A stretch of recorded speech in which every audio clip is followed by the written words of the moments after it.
All right, time to bring on our guest for the week. And she's already making an impact in the indie film scene and has appeared on numerous television series. And her newest project is an upcoming HBO film adaptation of the Tony Award winning play All the Way, set to premiere on May 21st. We'd like to welcome to the podcast Hilary Ward. Hilary, how's it going? Thanks for joining us. It's great. Thank you for having me. And it's kind of interesting. So most of our listeners know that we pre-record these interviews and record the podcast at a later time. So when we record, it's Sunday, but we're actually talking to you on Thursday.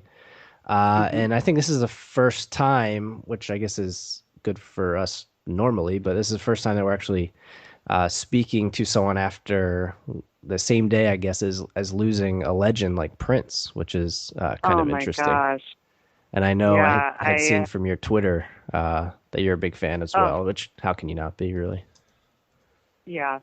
I just because I was a pretty little kid when Purple Rain came out, but I had cousins who were 5 or 6 years older than me, and I would, hanging out with them in the summer, and they would be playing this music. But when Prince came on, I was like, "What is this?"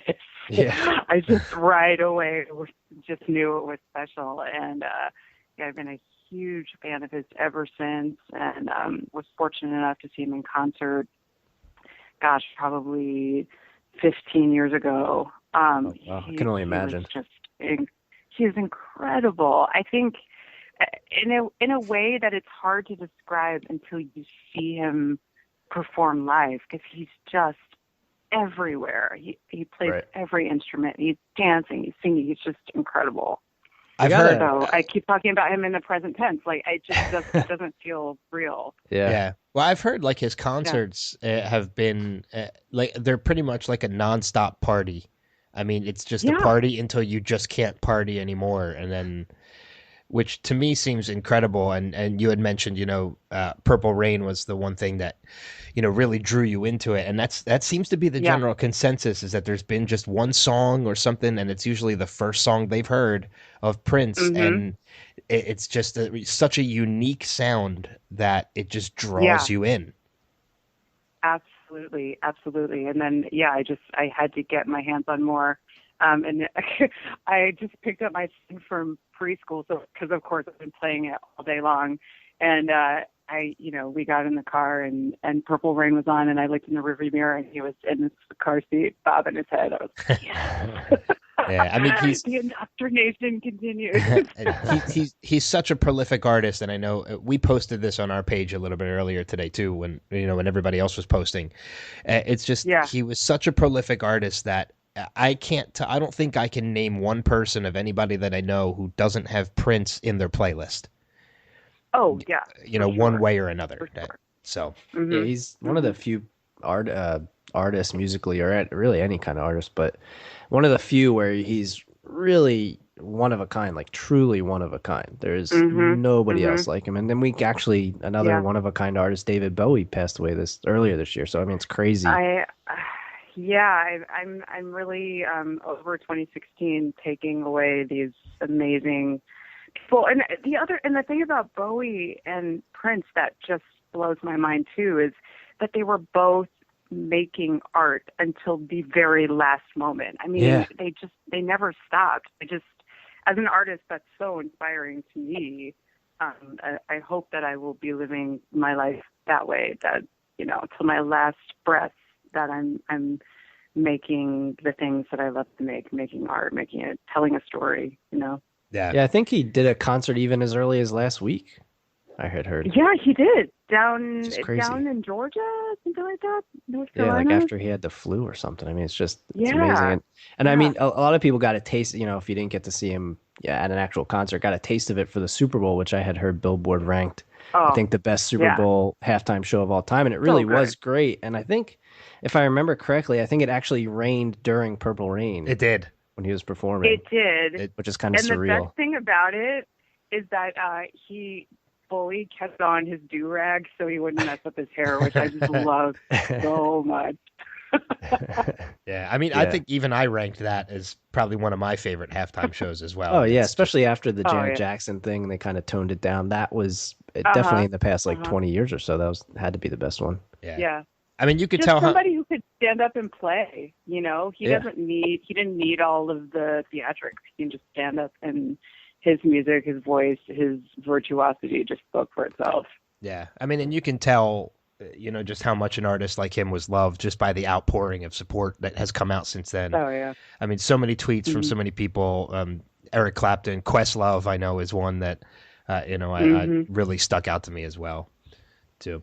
Yeah. Uh, but and obviously it's a big loss. But you had mentioned, you wish that you could keep producing art and such. So, uh, yeah, moving on to, as we had mentioned, as Adam had mentioned in the intro, your next project, your upcoming project, is the HBO film adaptation of All the Way, which was a play and a stage show. And I'm curious, were you familiar with the play before taking on the role, or had even had a chance to see it on stage?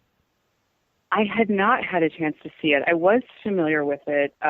My background is actually in theater. I have a master's of fine arts in theater. And so I know a lot of people in the community where the play was developed are it with Oregon Shakespeare Festival, which is up in Ashland. And so a lot of that original cast were actually people that I had known from LA or from my time in New York. I wasn't able to see it in New York. I heard that it was, wonderful. And of course, Bryan Cranston won the Tony for it. So when I saw that they were making an adaptation of it, I just went to Sam French and picked up a play just to read it. I figured it was going to be getting done a lot because it had won all these awards. I wasn't even thinking about the possibility of me playing this iconic role. I just was thinking, oh, this will be a good thing for me to know about. I'm sure it'll come up Yeah, around the country in regional theaters. yeah, Yeah, and I mean it looks just from what, and I'm sure you're obligated to say it looks good, but just from watching the trailer, it looks really good. I mean, it almost looks Yeah. like a theatrical film to a point. See, one of my first days on set, actually before I was shooting, I had to come in several times because we're doing period hair and period costumes, so there were a series of fittings for all of those items. And while I was waiting around, I wandered down to the soundstage, and my first day there, Bryan Cranston was probably 10 feet away from me. And I didn't even realize it was him until he started talking because they had just, he had absolutely transformed himself. The makeup that they did is extraordinary. And just, he changed his entire physicality. It was oh, really he a looks just, joy to watch yeah, that. I he know. looks just like LBJ. It's uncanny. The hair, I'm telling you, all of the departments, but I especially credit the hair and makeup and wardrobe team on the project. They were incredible. Every detail was thought about, and it was such a great tool as an actor to be able to walk in. I would walk into the trailer and get, I started calling my wig Corey. I would get Corey on and get my eyebrows on and my lip, and I was like, okay.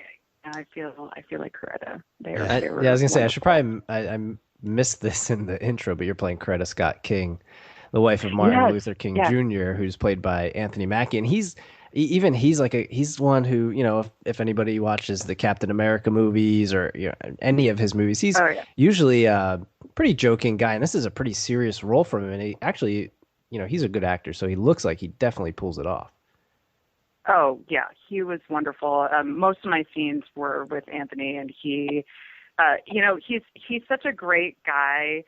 So much fun and really joking around and keeping the extra spirits up and all of that in between takes. But when it was time to work, he was all about work, and obviously, did a lot of research, took a lot of pride in the job, and and I think everybody's going to be really knocked out by his performance. It's beautiful. Yeah. Did he give you guys all free tickets to go see Captain America: Civil War?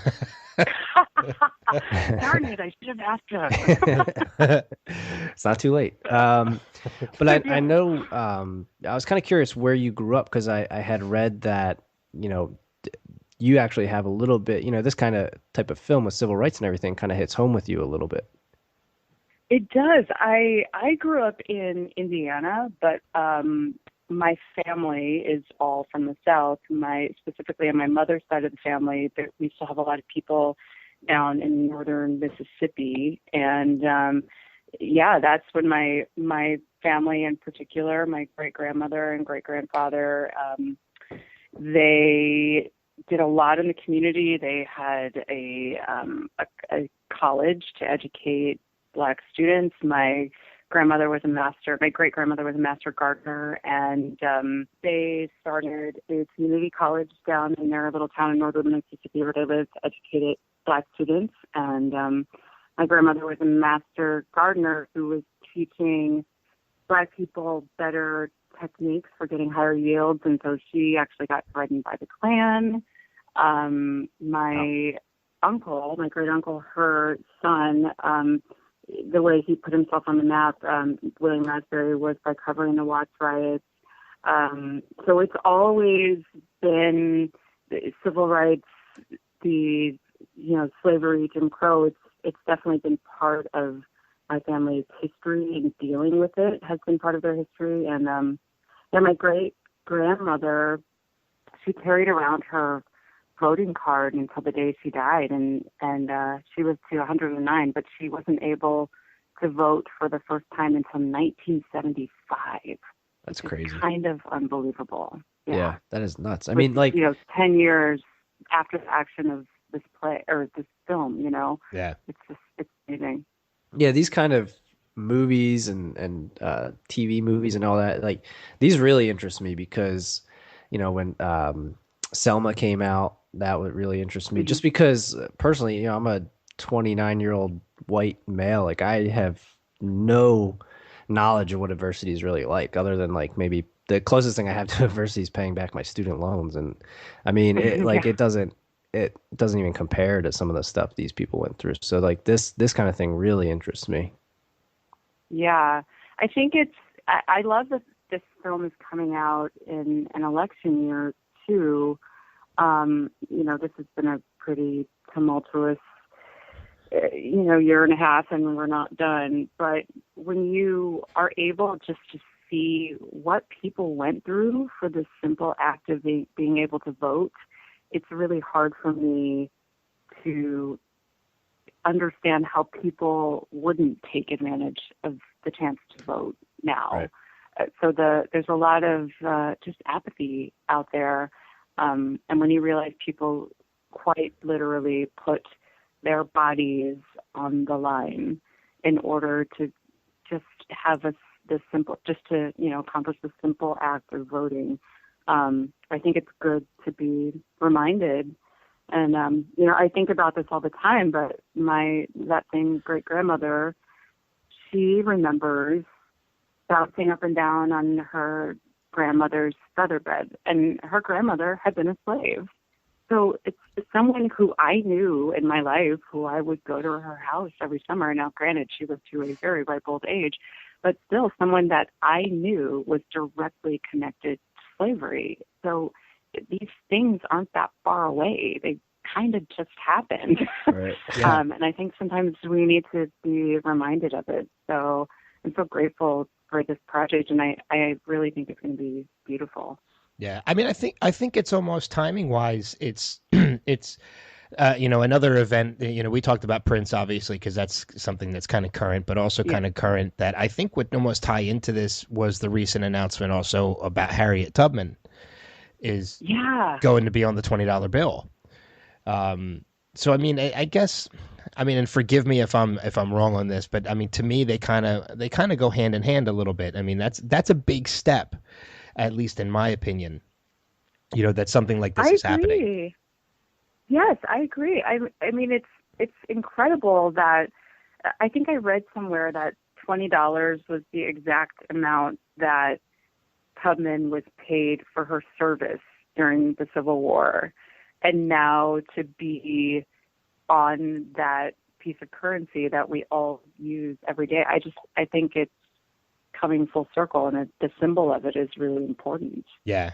I mean, and I know, like, obviously, with social media and everybody having a voice, obviously there are people that are against this, and there are people that are highly in favor of it. I mean, some of those aforementioned presidential candidates, which I won't mention. But I mean, in my opinion, I'm actually very pleased that it's happening. Like I mentioned, this is a big step in this. And if you ask me, a lot of those people who are against this couldn't have even told you who was on the $20 bill before this anyway. I know, you're probably right. So, I mean, I don't get why they're making such a big deal out of it, other than just to have something to make a big deal out of. Yeah. So, but I mean, I personally myself, I don't have cable, but I do use digital platforms such as HBO, HBO Go, and such like that, because I'm a big fan of the HBO films. And I didn't honestly watch the trailer to this until today. I knew they were making, I knew they made this movie, and I actually, the stage show was something I wanted to see too, because I'm a big Bryan Cranston fan. But watching the trailer today, as Adam said already, the movie looks amazing. I honestly cannot wait until this movie's released. But this movie has such an amazing cast to it, outside of obviously Bryan Cranston, yourself, Anthony Mackie, Bradley Woodford, Stephen Root, Melissa Leo, Frank Langella, Joe Morton. There's so many great characters playing people that obviously that we know. From history. And when it comes to films like this that are biopics and they're telling a tale, obviously we know that some characters didn't interact with others, so you can't obviously put that in the film. Sure. Can't force that to happen. So I'm curious, out of everybody that's in this film, what cast members did you interact with the most? Obviously Anthony Mackie. Yes, primarily. But because but it was crazy, because my first day of shooting, I get my call sheet, and I'm looking at the call sheet, and it's, reading the time I'm supposed to be there. And the other people who are called for the day are Bryan Cranston, Melissa Leo, Frank Langella, Stephen Root, Anthony Mackie, Bradley Whitford. And I kind of had a moment of like, what? What am I doing on this stage with these people? Because I've just admired them all for so long. And so that very first day of shooting was a large group scene. And the thing about the play, and I think the film, is that so much of it is really concentrated on the men. They were the ones who were out in front, who were taking on the leadership in a public way. Yet the women in their lives were so vital to keeping them motivated, to keeping them focused, and to being the people that the men didn't have to put on a brave face with, if that makes any sense. Yeah. And so that very first day of shooting, it just so happens, the way that the scene was blocked, that Melissa Leo and I ended up being kind of close in proximity to each other. And so it wasn't scripted, but we ended up finding this moment where Coretta and Lady Bird were able to connect, having watched their husbands pull off this pretty amazing thing of getting the Voting Rights Act passed. There were a lot of little gems in there that I thought, like, oh man, this is so much more than what it looked like it was going to be on the page, because I'm ending up in scenes with all of these wonderful people. But yes, primarily it's my interaction was with Anthony, and very joyfully so. He's a great actor and just a lovely guy, and such a good scene partner, so supportive. Yeah. I'm sure you got to meet a lot of the other cast, though, as well, even though you weren't working with them on stage. Yeah. So anybody who really I'm sorry, go ahead. Oh, go ahead. No, go ahead. I was just going to ask, I mean, if there was anybody who really just kind of stood out to you as being, I mean, just like, I don't want to say an amazing actor, because I think everybody in this film is an amazing actor or actress. But I mean, I guess just like somebody who blew you away as a person? It's a weird question, Yeah. but No, I Glad you I asked. know what you mean though. Because yeah, and it's interesting being in film because so much of your preparation is very private, and then you just show up. Um, so so we'd be, goofing around in the makeup trailer or, in between takes or whatever, and then, you see the cameras go on and these people just completely transform. I mean, wait till you see Bradley Whitford. It doesn't even look like him. oh, I didn't even The recognize choices him in the they make. trailer the Oh, first time. yeah. Oh, so amazing. But honestly, I have to say, just as, having worked with Anthony the most, I've told this story a couple of times, but there was a night that the day had just not been going well. And, things were slow. They were behind. They were having trouble getting the shots. And it was a big crowd scene, a lot of extras, and the extras had to all go and be redressed in different costumes and come back for a different scene. And they had been on set over 12 hours at this point. They were really tired and hungry. And we're filming this group scene. Anthony goes up. He's giving a speech. He like knocks it out. He's great. And then they have to turn the cameras around to be on me, and I'm in the crowd with the rest of the crowd. And they were done. I mean, I think a guy in my shot was actually asleep. So it was not going well. And the poor AD is trying to like get the people motivated to, just get the shot done. And Anthony just did this wonderful thing. He stood up, he went up on the podium, and he just gave everybody this big pep talk and got them laughing, got them up on their feet and stretching and goofing around. And then the cameras went. My coverage was done. We were able to get it in 2 takes. And I just thought, wow, that is really generous, because I think there are a lot of actors out there that just wouldn't be worried about the project or the whole as a whole, or wouldn't be worried that, another actor's scenes weren't getting good coverage, weren't being covered well. But Right. Anthony really, took care of the project. He took care of me. I was really grateful for that. Yeah. I know another thing that I'm very curious about when it comes to this, because obviously this is a true story, and you've done a lot of other work in television and things like that. But I mean, you're playing a real life person this time, as opposed to a character that's written. Did that make you nervous going into this project, because you have to portray this person, in the proper way? Yeah, I understand what you mean. It's funny, the nerves really came up more when I was auditioning for her, because I felt like I could play her so badly. But it doesn't always go your way. And gosh, I auditioned several times. So maybe it was my second or third time. I was walking, from my car up to the office to have the director session with Jay, and I felt the butterflies kind of fly up, and I thought, you know what, Hilary, this is a chance for you to really honor her humanity. Because I think it's very easy to think of these people as icons, but she was a real woman with struggles and joys and and ambitions and thoughts and feelings. And so once I was able to get the focus off of what it meant for me and start thinking about how maybe I could be a little piece in helping to honor her legacy, then I didn't feel nervous. I just felt really excited and Yeah. really so grateful to get to play her. Yeah. I know we're running a little short on time, and we're going to wrap things up pretty quickly. But before we let you go, I did want to ask, I did want to ask you to tell us a little bit more about the work you do with Chalk Repertory. Oh, that's my baby. Yeah, I I have a master's in fine arts, like I said, from UCSG, and when I got out of school, me and several other alums from the program were hanging out. I came out of school right when the writer's strike hit, so we were all raring to go, and then the town shut down a little bit.